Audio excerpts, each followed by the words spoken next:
महल मना रे,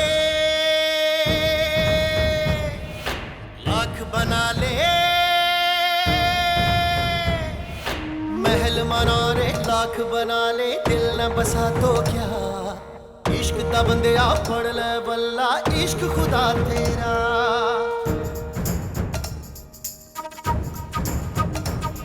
पैमाने वफा दस्तारे अना, पैमाने वफा दस्तारे अना, सब कुछ है यही रह जाना। चित बना दे, ईद करा दे, यार मिला साया।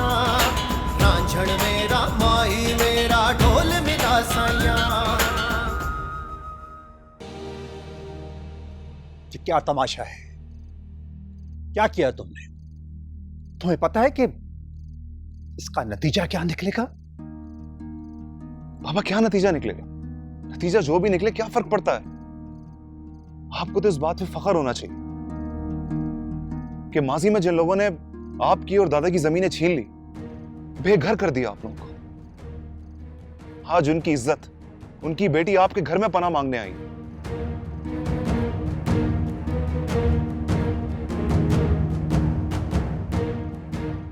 आपकी बहू बनना चाहती है।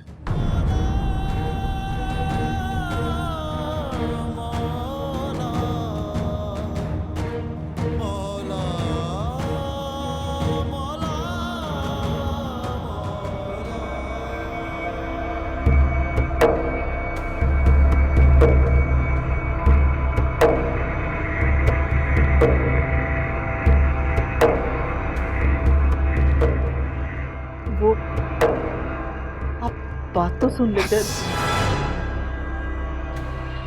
जाओ यहां से, पीछे पीछे, अकेला छोड़ दो।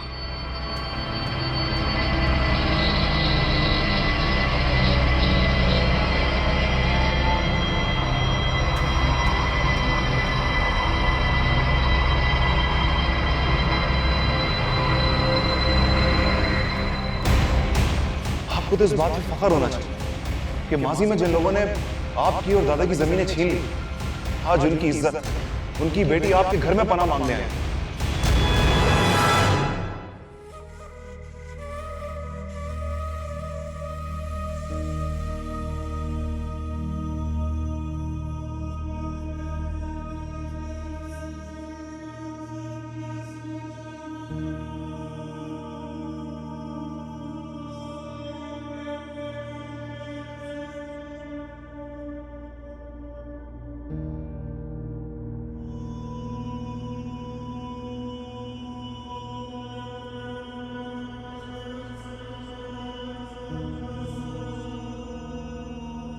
रहीम को कहाँ रह गए थे?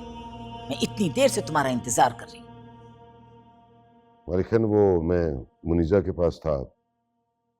मैं उससे पूछने की कोशिश कर रहा था कि अगर उसको कुछ पता है तो बता दे। फिर कुछ बताया उसने? नहीं, वो अपनी बात पर कायम है।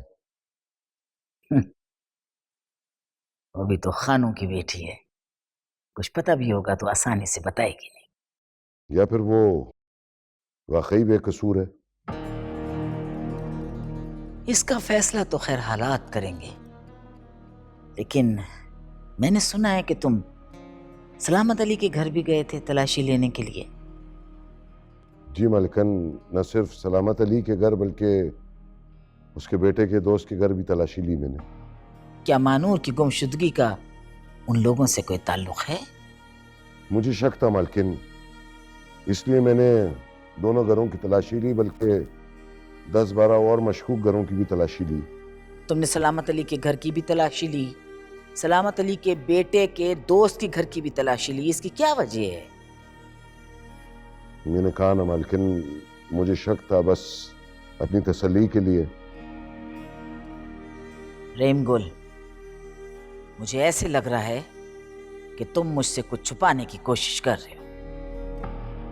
वो मालिकिन, मैंने सलामत अली के बेटे को 2 बार हवेली के बाहर देखा था, इसलिए मैंने उसके घर की तलाशी ली।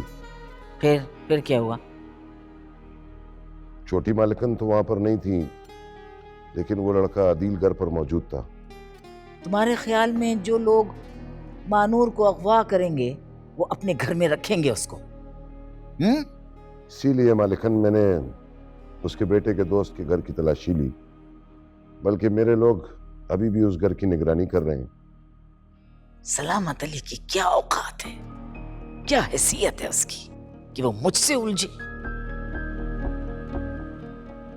ये अलग बात है कि उनकी नस्लें अपने बाप दादा की जो दुश्मनियां है ना, उनको नहीं भूलती। आप सही कह रही हैं मालिकन। रहीम गुल, सलामत अली के कितने बच्चे हैं? वो उसका एक बेटा है और एक बेटी।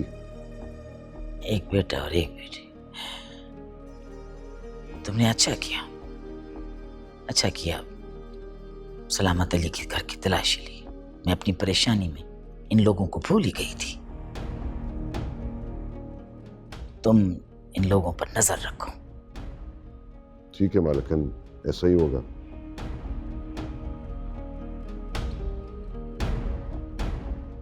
सलामत अली 2 बच्चे हैं उसके।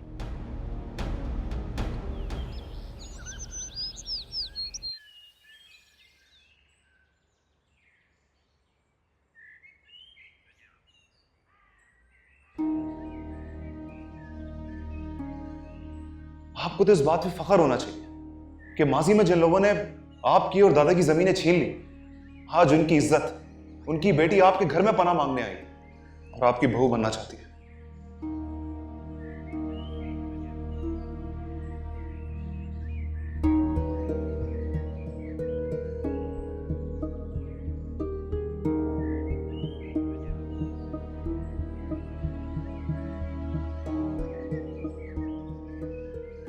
बहुत बड़ी हमाकत की है तुमने अदील साहब। भेड़ों के छत्ते में हाथ डाल दिया तुमने। अब तुम्हारे साथ हम सब ज़ेबुन निसा के इंतकाम का निशाना बनेंगे। अगर उन लोगों ने कोई उल्टी सीधी हरकत करने की कोशिश की तो उनको ही बराबर का जवाब मिलेगा। अब्बा, जज्बाती बातें मत करो, जवाब मिलेगा। जब रहीम गुल ने तुम्हें अगवा किया, तशद्दुद किया तुम्हारे ऊपर, क्या कर लिया तुमने उसका? और फिर वो दंदनाते हुए हमारे घर में घुस आए, उस वक्त जवाब क्यों नहीं दिया तुमने? वो तो सब कुछ अचानक हुआ था ना अब्बा। और अब हमारे पास बदला लेने के लिए सबसे बड़ी ताकत मानूर है और वो दिलो जान से मेरे साथ है। इससे क्या फर्क पड़ता है? मानूर मेरे साथ है। जब ज़ेबुन निसा की रियासती मशीनरी हमारे खिलाफ हरकत में आएगी, तब तुम्हें पता चलेगा कि वो क्या चीज है। अभी तुमने उसका असल रूप देखा ही नहीं है। हमने भुगता है। चंद एकड़ किसी और के पास हो, उससे बर्दाश्त ही नहीं हुआ। छीन ली उसने हमसे हमारी आबाई जमीन। इसीलिए तो हम ये दुकानदारी करके अपना घर चला रहे हैं, वरना ये बनियों का कारोबार हमारे पूरे खानदान में से किसी ने नहीं किया। तो आपके पास अच्छा मौका है ना बदला लेने का। अगर हम लोग इसी तरह मजबूती से उनके सामने डटे रहे तो वो लोग पीछे हटने पे मजबूर हो जाएंगे। और वैसे भी हम लोग दादा जानी की जमीनें वापस हासिल कर सकते हैं। मुझे जमीनों की नहीं, तुम लोगों की जिंदगियों की फिक्र है। बाप, मारने वाले से तो बचाने वाला बड़ा होता है। और वैसे भी रहीम गुल ये सब कुछ मालकन के खौफ से कर रहा है, दिल से वो हमारे साथ है। रहीम गुल बहुत तेज और चालबाज आदमी है। उसे तुम पे शक है, इसीलिए वो सबसे पहले हमारे घर में घुसा और फिर उसने तुम्हारे दोस्त के घर पे हमला किया। उस पर भरोसा मत कर। भाई, ये सब कुछ भी तो अचानक हुआ है ना। मुझे अंदाजा नहीं था कि रहीम गुल इतनी जल्दी दिलावर के घर पे पहुंच जाएगा।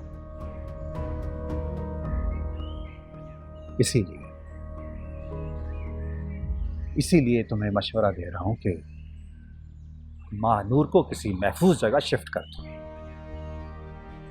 वरना एक दिन ये घर मैदान जंग बन जाएगा।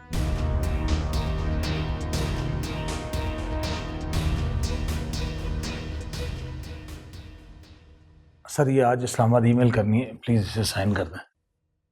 तो छोड़ दो। बाद में देख लूंगा। सर वो चेयरमैन साहब भी नहीं है, वरना मैंने कहा ना, अभी मेरा मूड नहीं है, बाद में मेल कर देना। ओके सर, जैसे आपकी मर्जी। सर कॉफी भेज दूं? प्लीज लीव मी अलोन यार। Okay sir.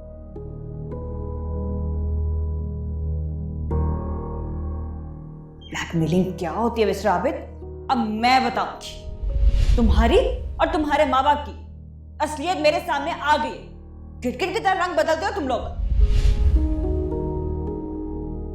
तुमने मेरे ख्वाब चकनाचूर किए थे ना, मैं तुम्हारे ख्वाबों को आग लगा दूंगी। अपनी औकात में रहो।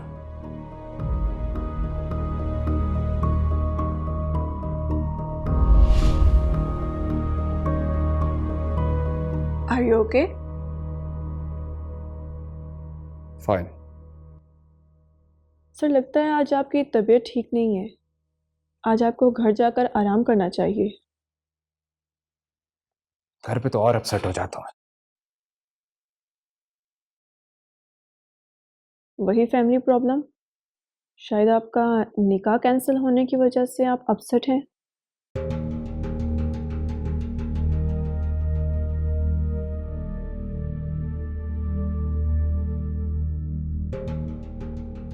ये मेरा पर्सनल मैटर है, इस बारे में प्लीज कोई बात मत करो। सॉरी सर, लेकिन आप जा कहाँ रहे हैं? एक जरूरी काम याद आ गया।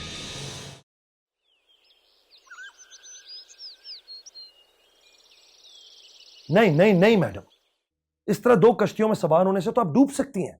मेरी मजबूरी है, वो हाशिम की माँ है। मैं बीजान को इस तरह बेतौकीर नहीं करना चाहती। हाँ जानती हूं कि वो अपनी जात में असीर है, जिद्दी है, हर दरम है, लेकिन मैं उनसे कोई तसादुम नहीं चाहती। बीबी, तसादुम उन्होंने शुरू किया, आपने नहीं। क्या आपको किडनैप नहीं किया गया? क्या आपके घर पे लोगों को भेज के आपको खौफजदा नहीं किया गया? आपने खुद अपने बयान में बताया है कि नामालूम अफराद आपके पीछे पड़े रहते थे हर वक्त। आज आप उस औरत के जराइम पर सिर्फ इसलिए पर्दा डाल रही हैं कि वो आपके मरहूम शौहर की मां है। बुरा ना मानिएगा, लेकिन उस औरत की नजर में ना तो आपकी कोई अहमियत है ना कोई इज्जत। ये बात आपको समझनी पड़ेगी। मुझे कोई परवाह भी नहीं है इसकी। जब हाशिम जिंदा थे उस वक्त उन्होंने मुझे कबूल नहीं किया, तो अब क्या करेंगी? मुझे सिर्फ अपनी बेटी से मतलब है। एक बार मुझे महानूर वापस मिल जाए, मैं उनकी इस रियासत और इस दुनिया से दूर चली जाऊंगी, जहां पर उनका साया भी हम पर ना पड़े। लेकिन इस तरह नरमी से काम लेने से आपको महानूर नहीं मिलेगी। मुझे तो लगता है उन्होंने महानूर को कहीं मुंतकिल कर दिया, इसीलिए वो कोर्ट के ऑर्डर्स को मानने को तैयार भी नहीं है। लेकिन यह भी तो मुमकिन है ना कि वो हमसे गलत बयानी से काम ले रही हो। हवेली भी तो इतनी बड़ी है, पूरी फौज को छुपाया जा सकता है वहां पे। एनीवे, जब तक उस औरत को कानून की गिरफ्त में नहीं लाया जाएगा, आपकी बेटी आपको नहीं मिल सकती, और ना ही वो औरत इस गांव के किसी इंसान को चैन से जीने देगी। अच्छा, आप थोड़ा सा टाइम दे दीजिए हमें, मुझे कोशिश करने दें। मैं एक बार फिर कोशिश कर लेती हूँ बीजान को समझाने की। अगर वो इस दफा नहीं मानी तो आप जो भी कानूनी कार्रवाई करना चाहें तो मैं नहीं रोकूंगी आपको। दीवार से सर टकराने का कोई फायदा नहीं होगा, लेकिन फिर भी आप कोशिश करके देख लीजिए। Thank you.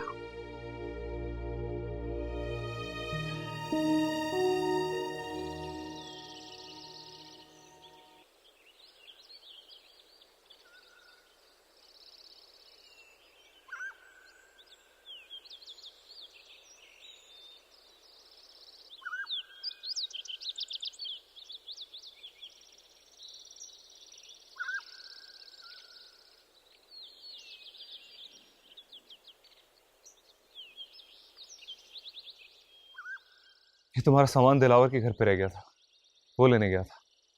शुक्र है आप ले आए। मेरे पास पहनने के लिए कपड़े ही नहीं थे। रिदा बाजी ने कपड़े दिए थे पहनने के लिए।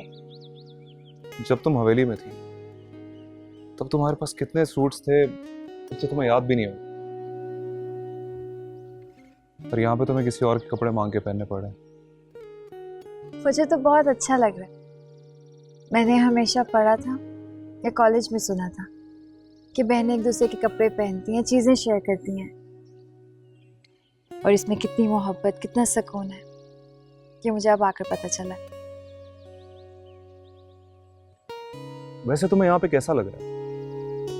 छोटा सा घर है, तुम्हें तो बड़े बड़े कमरे और खुली फिजा में रहने की आदत होगी ना।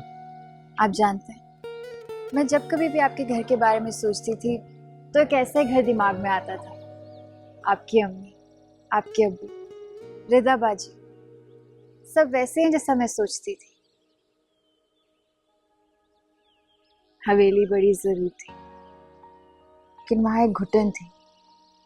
आज़ादी क्या होती है, खुलकर मुस्कुराना किसे कहते हैं, रिश्तों के बीच मोहब्बत का एहसास मुझे यहाँ आकर पता चला है। बस एक छोटी सी ख्वाहिश रह गई है। वो क्या? बस आपके साथ आपकी बाइक पर बैठकर आप लड़कियों की तरह घूमना है, किसी अच्छे से ढाबे पर बैठकर चाय पीनी है। ये सब कुछ होगा मानूर, जरूर होगा, लेकिन फिलहाल हम लोग इस तरह आज़ादी के साथ नहीं घूम सकते। मुझे लगता है कि गुल बाबा के आदमी हमारी निगरानी कर रहे हैं। कब तक इस तरह छुप छुप कर जिंदगी गुजारेंगे? जब तक तुम्हारी ममा नहीं मिल जाती।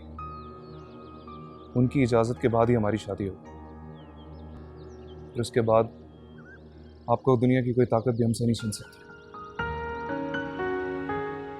तो आप जाएं ना, आरिफ अंकल का पता करें, उनसे पूछे मामा कहाँ हैं। ढूंढूंगा, लेकिन मौका मिलते। लेकिन ओहो, तो दोनों लैला मजनू यहाँ पर है। क्या रामलीला चल रही है? क्या हो गया बाजी, आप कैसी बातें कर रही हैं? तुम्हारा तो पता ही नहीं चलता कि तुम कब घर आते हो और कब जाते हो। तो अब क्या पूरे मोहल्ले में शोर मचाता हुआ हूँ कि मैं आ गया हूँ? मैंने ऐसा तो नहीं कहा। अच्छा खैर, मैं ये कहने के लिए आई थी कि बाबा खाने पर इंतजार कर रहे हैं, चलो तुम दोनों। और हाँ भाभी, आप मेरे साथ चले, और ये बैग तुम लेकर आना।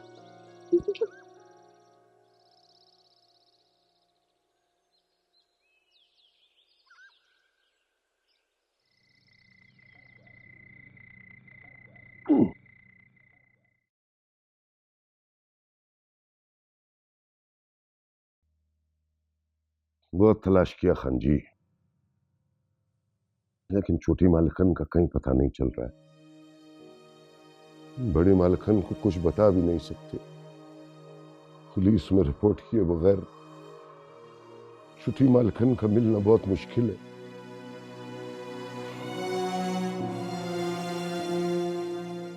एक जमाना था खान जी जब हमारे अपने लोगों की फौज होती थी, जगह जगह पर हमारे नाके होते थे। अब वो जमाना नहीं है, ना हमारी फौज है और ना ही जगह जगह पर नाके।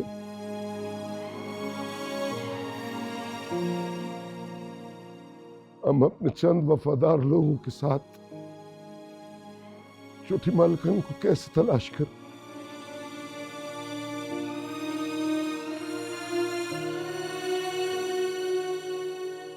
हाँ जी,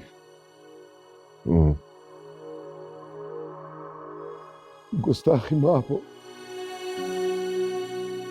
मुझे लगता है कि छोटी मालकन आपको सब कुछ बता कर गई,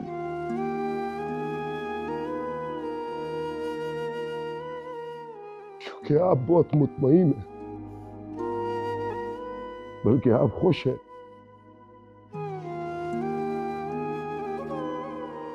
दादी कहाँ है?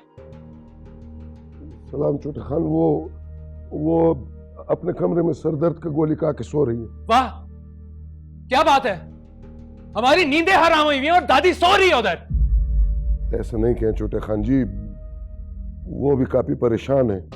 ढकोसले सब, उनको पता है कि महानूर किधर है। और तुम भी जानते हो। नहीं छोटे खान जी, मैं नहीं जानता हूँ कि छोटी मालिकन किधर है। अगर मुझे पता हुआ था तो मैं मालिकन को बता देता। मैं मालिकन से बकवास बंद कर अपनी बुड्ढे। देख, शराफत से बता दे, वरना मैं तेरी उम्र का भी लिहाज नहीं करूंगा। नहीं छोटे खान जी, मुझे नहीं मालूम है। बंद कर अपनी ड्रामेबाजियां। मुझे पता है कि तू भी नहीं चाहता था कि मेरी मानूर से शादी हो, और मुन्नज़ा भी तुम लोग के साथ है। तुम सब लोग मिलके मेरे खिलाफ साजिश कर रहे हो, और तू नमक हराम है। तू मुन्नज़ा कहाँ है? मुन्नज़ा कहाँ है? वो मेहमान खाने में है। छोटे खान जी, मालिकन की इजाजत के बगैर आप नहीं जा सकते।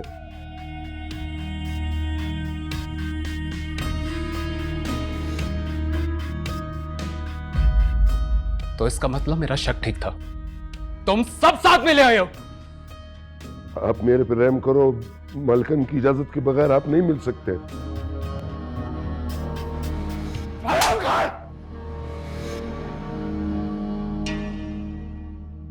आबिद खान जी,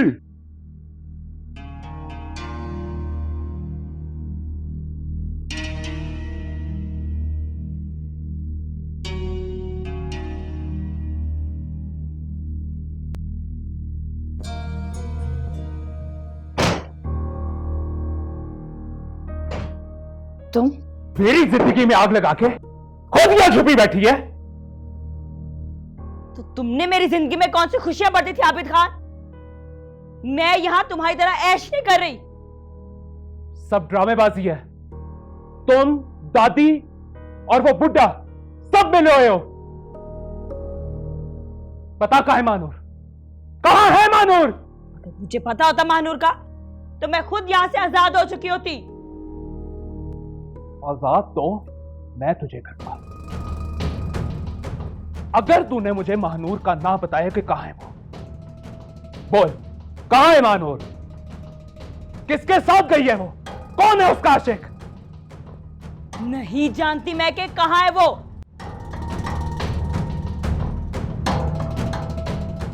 आखिरी दफा पूछ रहा हूं, बता।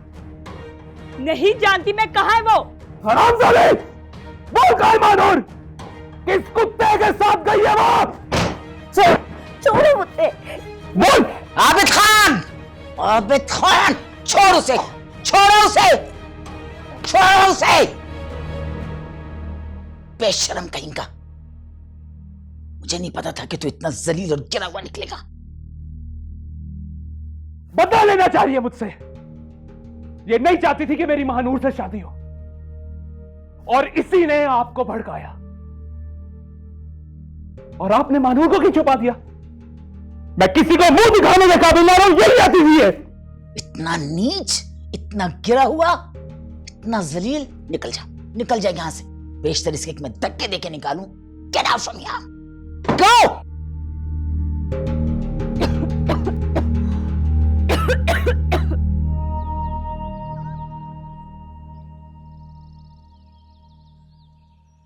बहुत इंतजार करवाया।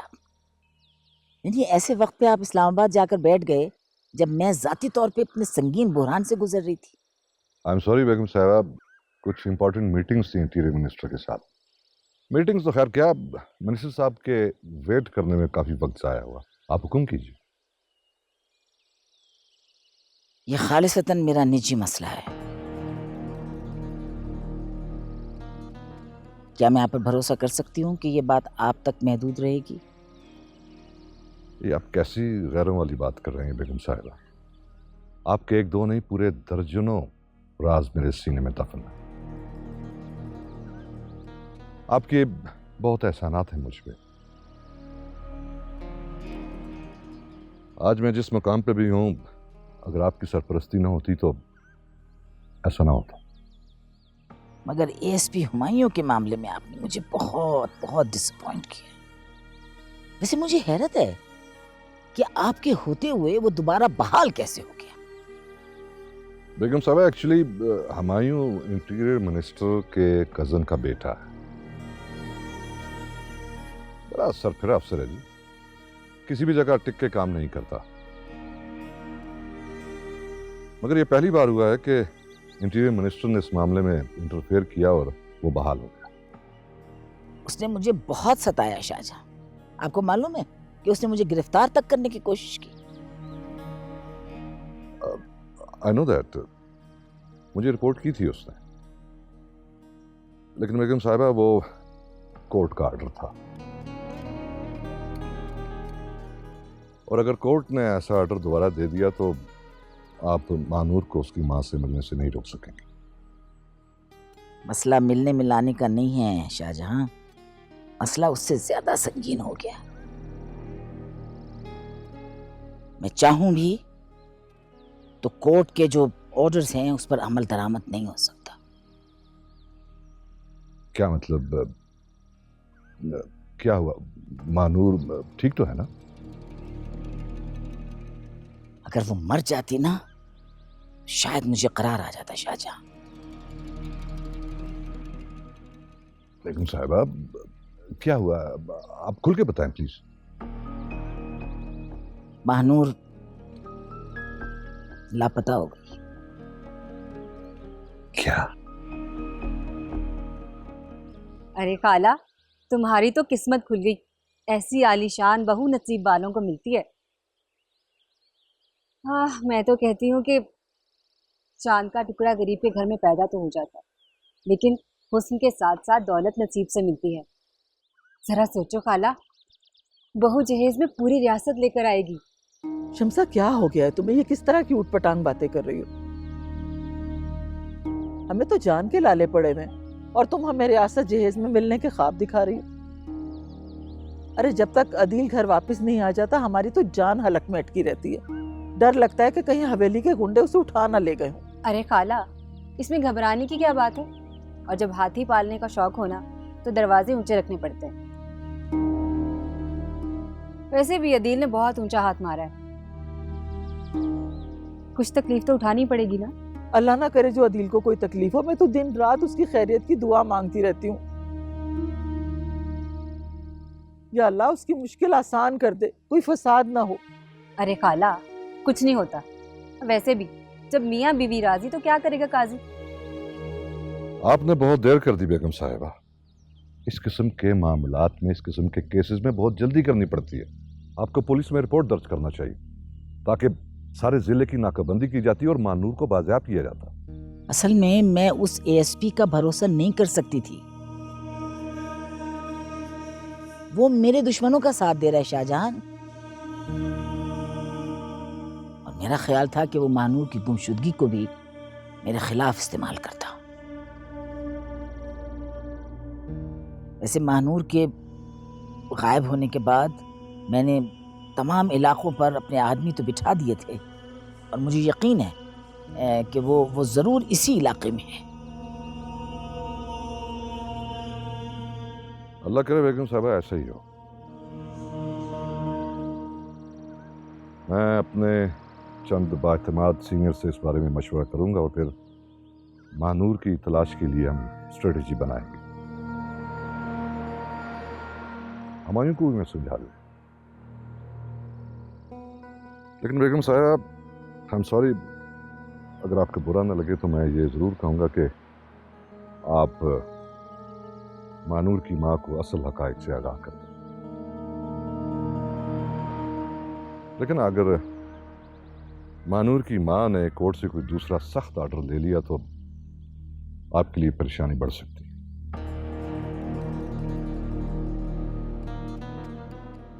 मैं अब चलता हूं।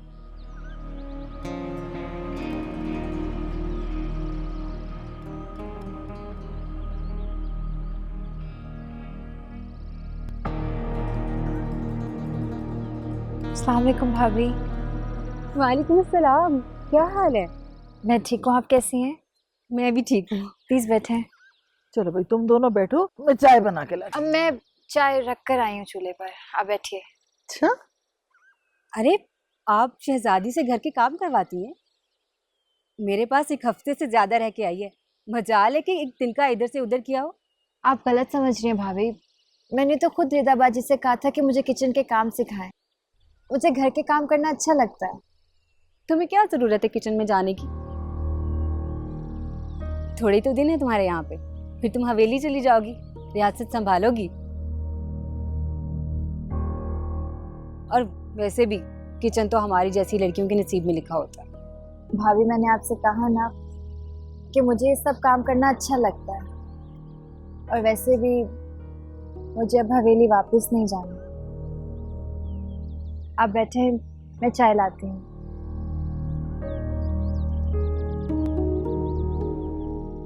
देखा, सुन लिया तुमने?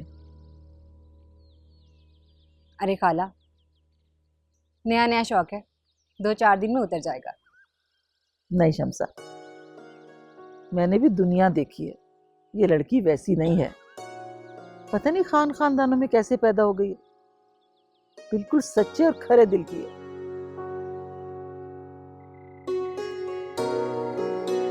बेवकूफ बना रही है दादी। आप लोग उन पे यकीन करें, लेकिन मैं नहीं मान सकता कि महानूर किसी के साथ भागे। तुम्हारे मानने या ना मानने से कोई फर्क नहीं पड़ता। हकीकत यह है कि महानूर हवेली से भाग गई। वो भागी नहीं है, उन्होंने खुद उसको कहीं छुपाया है। और मुन्नज़ा, वो भी इस खेल का हिस्सा है जो हवेली में बंद पड़ी है। अगर दादी अम्मी कुछ देर लेट हो जाती ना, तो मैं उससे सब कुछ उगलवा लेता। हाँ, जान से मार देता तू। तेरे पास हर मसले का एक ही हल है, खून कर दो, जान ले लो।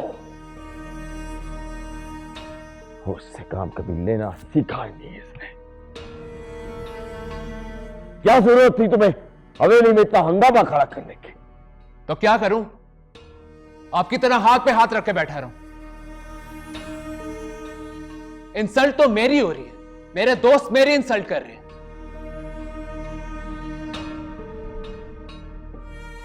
इसने तो हमारी इज्जत का जनाजा निकाल दिया।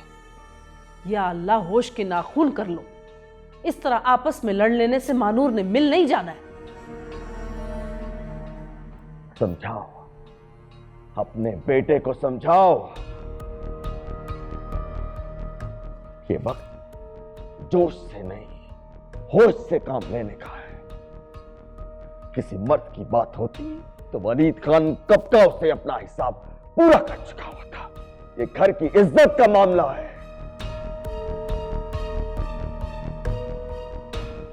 अभी बात हवेली के अंदर है, जरा सी भनक बाहर गई तो इज्जत नीलाम होगी। वलीद खान की होने वाली बहू निकाह से पहले भाग गई। अगर वो भागी है तो दादी ने पुलिस को इन्वॉल्व क्यों नहीं किया? बेवकूफ इसलिए कि डीआईजी इस्लामाबाद में था। कल वो बीजान से मिलने खुद आया है हवेली। देखो आबिद, बात को समझने की कोशिश करो। जल्दबाजी में सारे काम बिगड़ते हैं। और अगर मुनज़्ज़ा ये बात जानती है कि मानूर कहाँ है, तो पुलिस कभी न कभी उससे ये बात उगलवा ही लेगी। तुम उसका खून अपने सर लेकर क्यों मुसीबत में पड़ना चाह रहे हो? पुलिस क्या करती है मैं नहीं जानता, लेकिन मैं आप लोग को एक बात बता दूं, महानूर का सुराग हवेली से ही मिलेगा।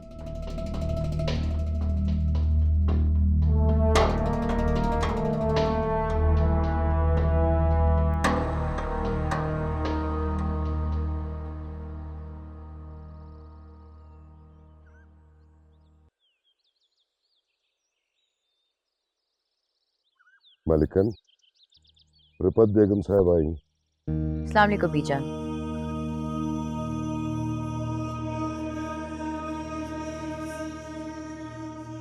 तुम फिर आ गए।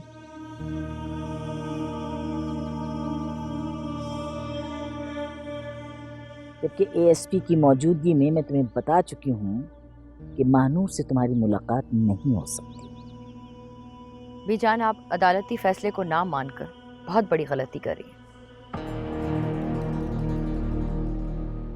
उस दिन मैंने पुलिस को कार्रवाई करने से रोक दिया था क्योंकि मुझे उम्मीद थी कि आप अपने फैसले पे नजरसानी करेंगी।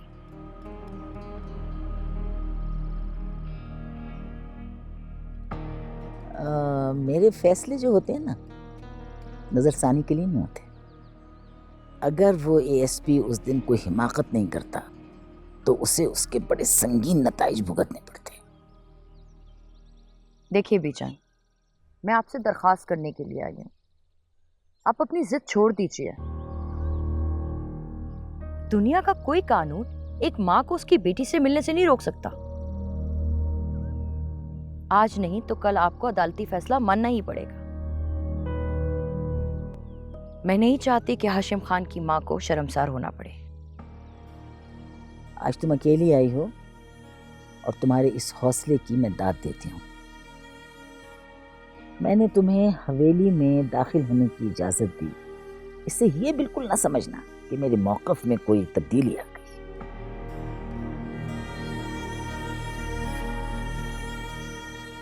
मैंने तुम्हें यहाँ आने की इजाज़त सिर्फ इसलिए दी है कि मैं अगर चाहूँ भी तो तुम महानूर से नहीं मिल सकती हो।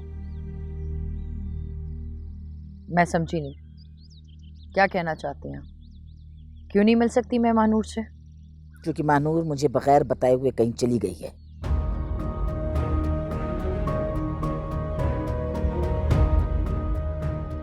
चली गई है? कहाँ चली गई है वो? मैं नहीं जानती कि वो कहाँ और कैसे गई है। झूठ बोल रही हैं आप। जिस तरह से आपने अपने बेटे को धोखा दिया था, उसी तरह आज आप कोई नया खेल खेल रही हैं। लेकिन बीजान, मैं आपके फरेब में नहीं आऊंगी। आप जहां चाहे मानूर को छुपा ले, लेकिन अदालत में तो उसे पेश करना ही पड़ेगा। आप कानून से बालातर नहीं हो सकती। मैं जानती थी तुम्हें मेरी बात पर यकीन नहीं आएगा, लेकिन ये रहीम गुल, ये तो तुम्हारा हमदर्द है, इसकी बात पर भरोसा कर लो। जी बेगम साहबा, मालिकन ठीक बोल रही हैं। चूंकि मालिकन हवेली से कहीं चली गई है, हम लोग काफी दिन से उनको ढूंढ रहे हैं, लेकिन मुझे बहुत अफसोस है गुल बाबा, आपने भी आखिरकार हथियार डाल ही दिए।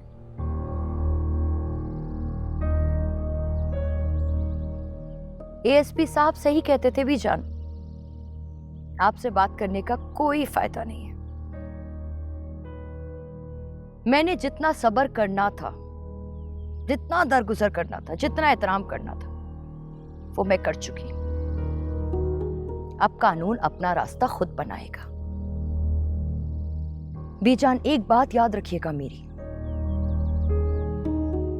अगर मेरी बेटी को कुछ हुआ तो मैं आपकी इस रियासत और इस हवेली को राख का ढेर बना दूंगी।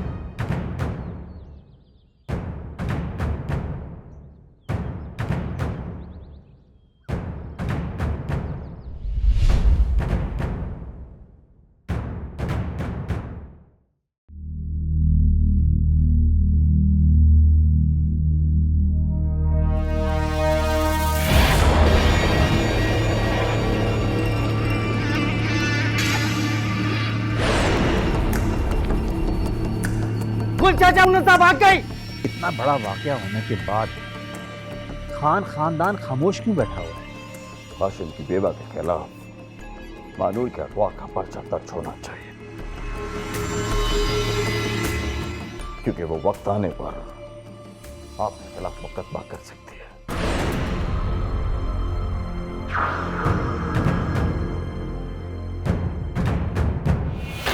महल मनारे बना ले, महल मनारे लाख बना ले, दिल न बसा तो क्या, इश्क दा बंदिया पढ़ ले बल्ला, इश्क खुदा तेरा।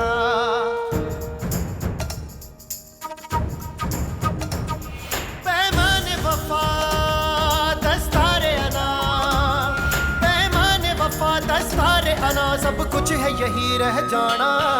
जिद बना दे, जीद करा दे, यार मिला सा